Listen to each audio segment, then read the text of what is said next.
به نام خالق هستی کیمیاگر فصل 7.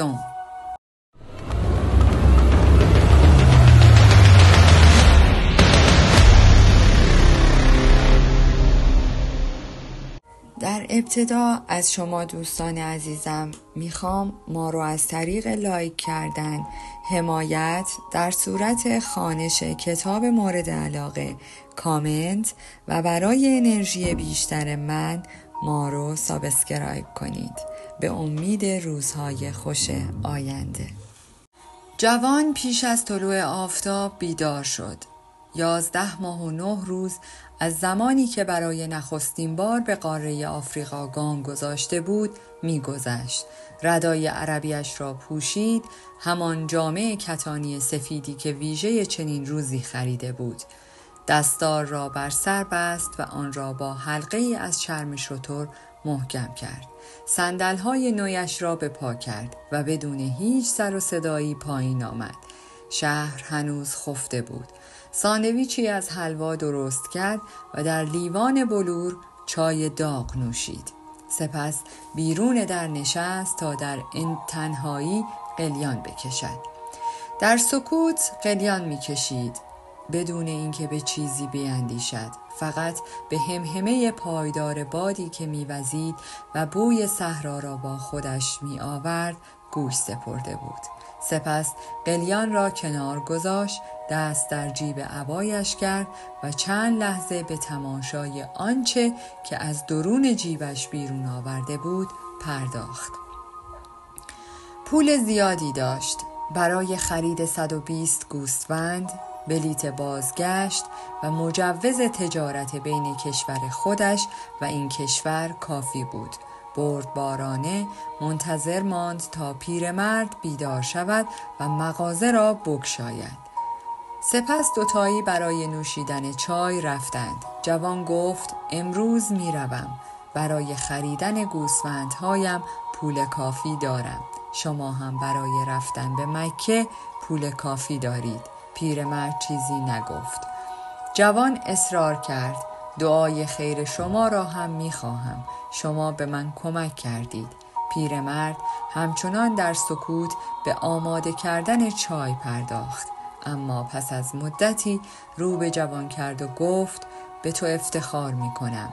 تو به مغازه بلور فروشی من روح بخشیدی. اما میدانی که من به مکه نمی روم، همانطوری که میدانی خودت برای خریدن گوسفند بر نمی گردی. جوان هراسان پرسید کی به شما این را گفته؟ بلور فروش پیر به سادگی گفت مکتوب و دعای خیرش کرد. جوان به اتاقش رفت و هر چرا که داشت جمع کرد. دار و ندارش از 3 کیسه پر تشکیل می شد. وقتی اتاق را ترک می کرد، چشمش در گوشه اتاق به خورجین چوپانی قدیمیش افتاد. سراسر پوسیده بود و تقریباً به کلی آن را از یاد برده بود. کتاب و خرقه‌اش هنوز در آن بود. وقتی با اندیشه بخشیدن خرقه‌اش به پسرکی در خیابان آن را بیرون آورد، 2 سنگ روی زمین غلتید، اوریوم و تیمیوم.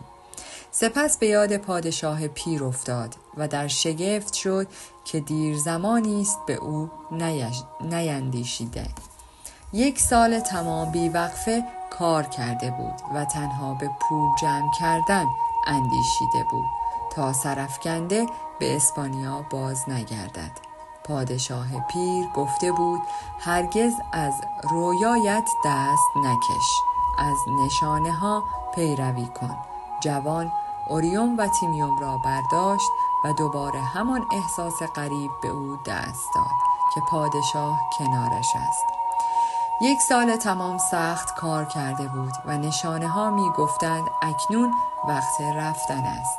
اندیشید درست مثل روز اول برمی گردم و گوسفندها به من زبان عربی نیاموختند، اما گوسفندها چیزی بسیار مهمتر به او آموخته بودند که در جهان زبانی هست که همگان میفهمند، همان زبانی که جوان برای رونق بخشیدن به آن مغازه به کار برده بود. زبان موجودات ساحل عشق و شور، زبان کسانی که در جستجوی چیزی هستند که آرزویش را دارند و یا به آن ایمان دارند. طنجه دیگر یک شهر غریب نبود و احساس می کرد همانطور که توانسته آنجا را فتح کند می تواند جهان را نیز فتح کند. پادشاه پیر گفت وقتی آرزوی چیزی را داری سراسر کیهان همدست می شود تا بتوانی این آرزو را تحقق بخشی. اما پادشاه پیر نه درباره دزدها صحبت کرده بود، نه صحراهای عظیم و نه درباره آنانی که رویایشان را میشناسند اما نمیخواهند به آنها تحقق بخشند.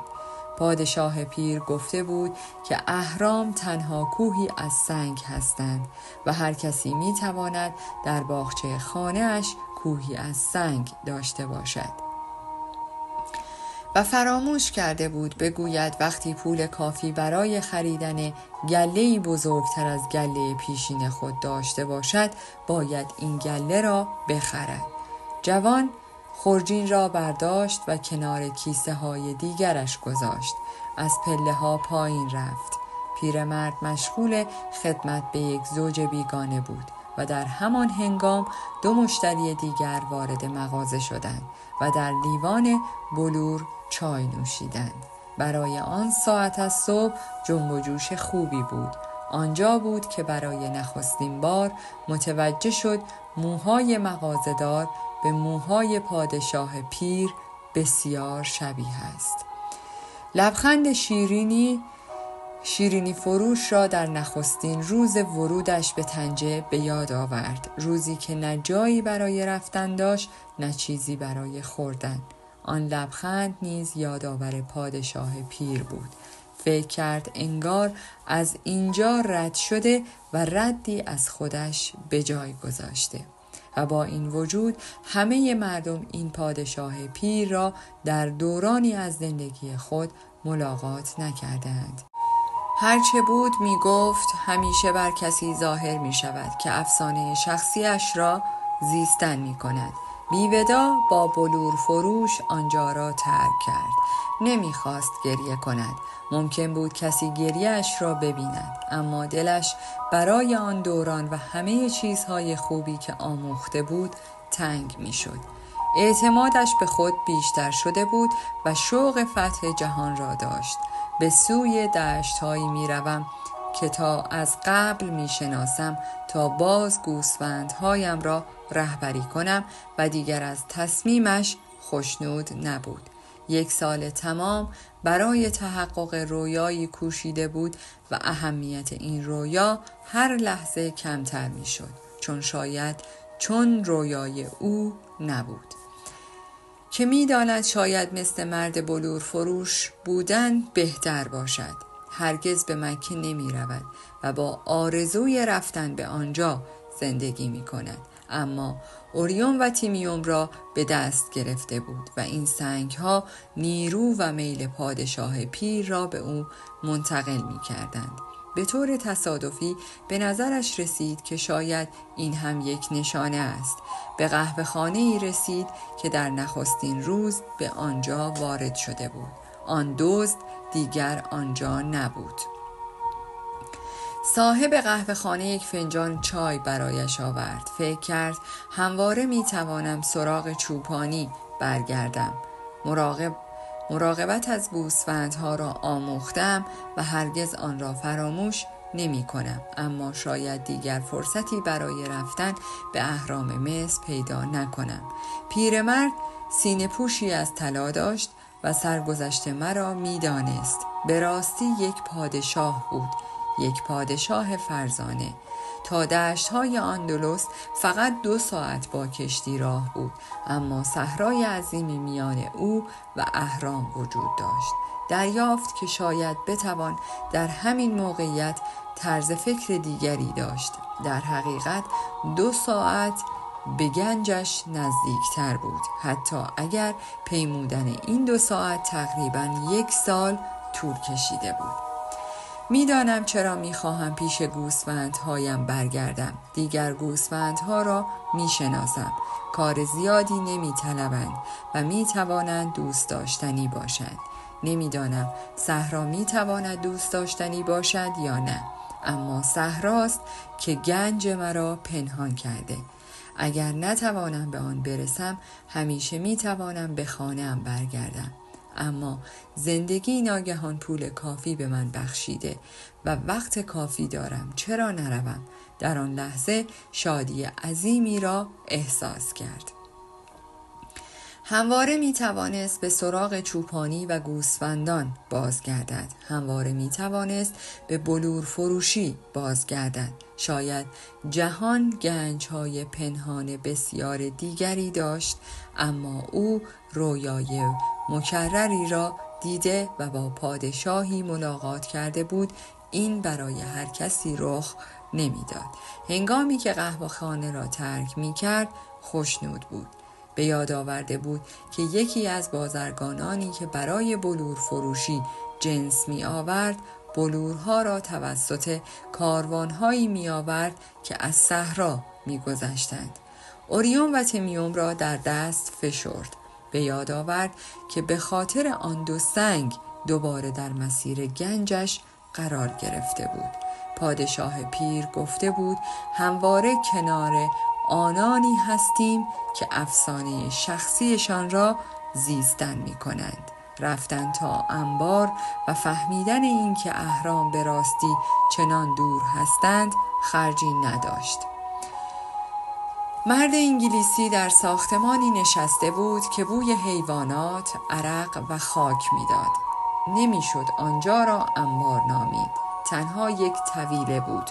همچنان با احوال پرسی یک نشریه شیمی را ورق میزد. اندیشید تمام زندگیم را دادم تا به چنین جایی برسم. همچنان با حواس پرتی یک نشریه شیمی را ورق میزد. اندیشید تمام زندگیم را دادم تا به چنین جایی برسم. 10 سال مطالعه مرا به یک طویله رسانده، اما باید ادامه داد. باید به نشانه ها اعتماد می کرد.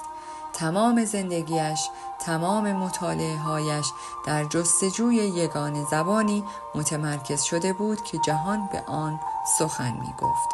نخست به زبان اسپرانتو علاقه‌مند شده بود، سپس به ادیان و سرانجام به کیمیاگری. می توانست به اسپرانتو سخن بگوید. ادیان گوناگون را به خوبی می فهمید، اما هنوز یک کیمیاگر نبود. درست است، توانسته بود چیزهای مهمی کشف کند، اما پژوهش‌هایش او را به نقطه‌ای رسانده بود که دیگر نمی توانست جلوتر برود.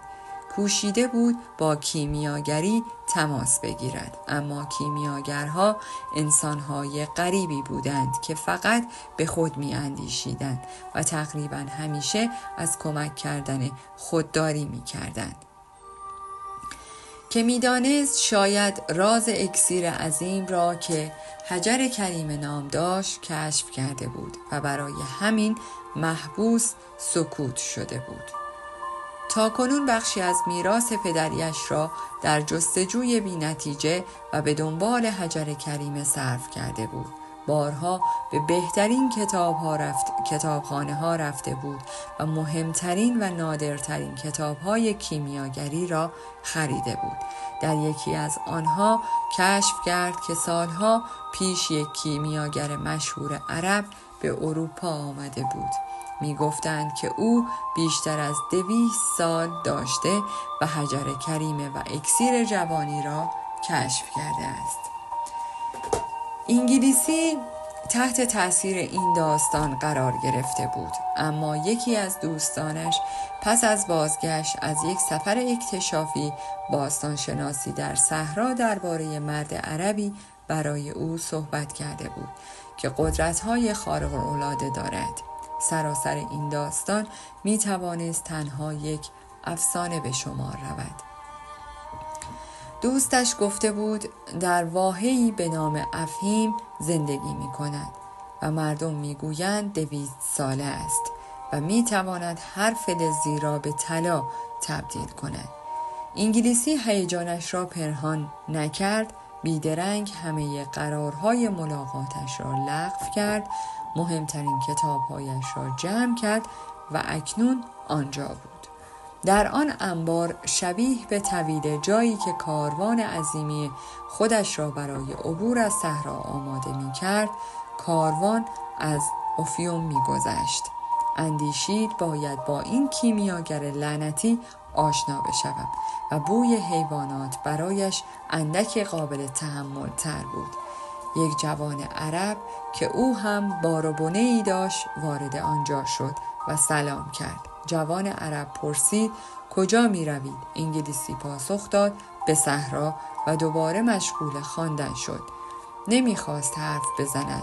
میبایست هر آنچه را که در طول 10 سال آموخته بود به یاد میآورد.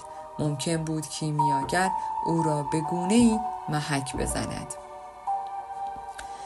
جوان عرب کتابی درآورد و شروع به خواندن کرد. کتاب به زبان اسپانیایی نوشته شده بود. انگلیسی فکر کرد چقدر خوب، زبان اسپانیایی را بهتر از عربی بلد بود و اگر این جوان تا افیوم می آمد کسی را داشت که وقتی مشغول کارهای مهمتر نبود با او صحبت کند. جوان که سعی می کرد یک بار دیگر صحنه خاکسپاری آغاز کتاب را بخواند فکر کرد چه مسخره. تقریباً 2 ساعت است که شروع به خواندن این کتاب کردم و هنوز از این چند صفحه اول نگذشتم.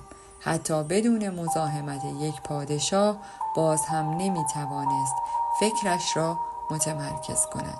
هنوز نسبت به تصمیمش شک داشت، اما داشت نکته مهمی را می‌فهمید. تصمیم‌ها تنها آغاز یک ماجرا هستند.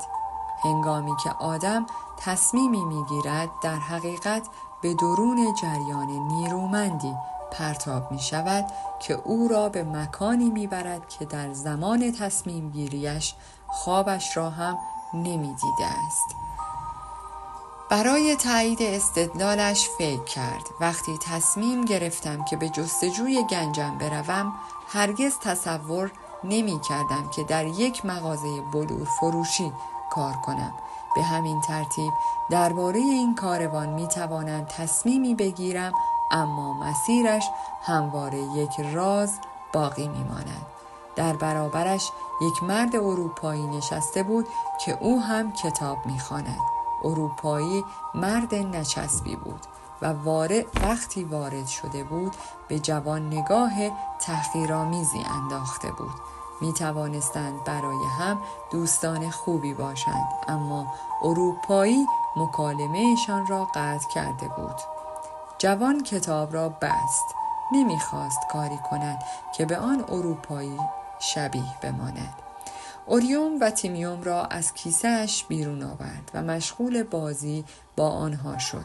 بیگانه فریادی کشید. یک اوریوم، یک تیمیوم. جوان نومیدانه سنگ‌ها را در جیبش پنهان کرد. گفت برای فروش نیستند. انگلیسی گفت ارزش چندانی ندارند. سنگ‌ها کریستال‌ها هستند، نه بیشتر. روی زمین میلیون‌ها از این کریستال‌ها وجود دارد، اما برای کسی که می‌فهمد این سنگ‌ها اوریوم و تیمیوم هستند، نمی‌دانستم که در این بخش از دنیا هم وجود دارند. جوان گفت اینها هدیه یک پادشاه هستند. بیگانه بهت زده ماند. سپس دستش را در جیبش برد و لرزان 2 سنگ مشابه بیرون آورد. گفت درباره یک پادشاه صحبت کردید. جوان گفت و شما باور نمی کنید که پادشاه ها با چوپان ها صحبت کنند؟ این بار او بود که می خواست گفتگو را تمام کند. برعکس چوپان ها نخستین کسانی بودند که پادشاهی را به رسمیت شناختند که دیگر مردمان جهان نشناختند. برای همین بسیار متحمل است که پادشاه ها با چوپان ها صحبت کنند. و نگران آن که جوان نفهمیده باشد ادامه داد. درون کتاب مقدس نوشته شده همان کتابی کاربرد اوریون و تیمیوم را از آن آموختم. این سنگ ها یگانه شیوه تفعلی هستند که خدا اجازه داده. کاهنان آن را در سینه پوشی از طلا حمل می کردند. در پایان از شما دوستان عزیزم می‌خواهم برای حمایت بیشتر ما کانال ما را به دوستان خود معرفی کنید. برای انرژی بیشتر ما رو لایک کنید و برای ادامه پرقدرت‌تر سابسکرایب. تا درودی دیگر، درود و 200 بدرود.